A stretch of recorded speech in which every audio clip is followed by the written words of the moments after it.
বাংলাদেশের বিপক্ষে পাকিস্তানের দল ঘোষণা, সেই তিনজন এবার আর নেই।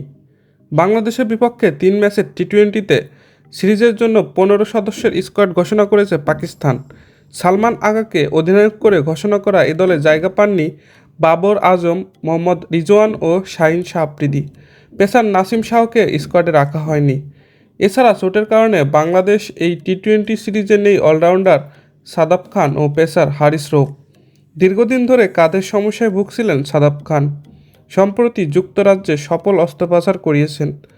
পাকিস্তানের সংবাদ মাধ্যম সামা টিভি জানিয়েছে, তার পুনর্বাসন প্রক্রিয়া শেষ হতে কয়েক সপ্তাহ লাগবে। যুক্তরাষ্ট্রে মেজর লিগ ক্রিকেটে সান ফ্রান্সিসকো ইউনিকর্নসের হয়ে খেলা ফাস্ট বোলার হারিস রৌফ গ্রেড 1 হামস্ট্রং চোটে টুর্নামেন্ট থেকে ছিটকে গেছেন। সে কারণে বাংলাদেশ সিরিজেও খেলা হচ্ছে না হারিসের। পাকিস্তানের স্কোয়াডে প্রথমবারের মতো ডাক পেয়েছেন উদীয়মান পেসার সালমান মির্জা ও ব্যাটসম্যান আহমেদ দানিয়াল। পিএসএলের নবম আসরে লাহোর কালান্দার্সের হয়ে দুর্দান্ত পারফরম্যান্সে নির্বাচকদের নজর কাড়েন তিনি। 4 ম্যাচে 9 উইকেট নেওয়া এই ডানহাতি পেসারের গড় ছিল 15.00 এবং ইকোনমি রেট 9.64। পাকিস্তান দলের 16 জুলাই বাংলাদেশে পৌঁছানোর কথা।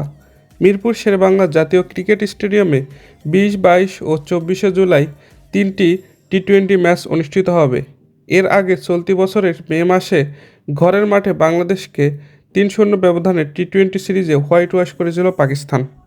দর্শক, এই ছিল আমাদের আজকের ভিডিওটি ভালো লাগলে লাইক করুন আর নিয়মিত খেলার আপডেট ভিডিও পেতে আমাদের চ্যানেলটিকে সাবস্ক্রাইব করে রাখুন।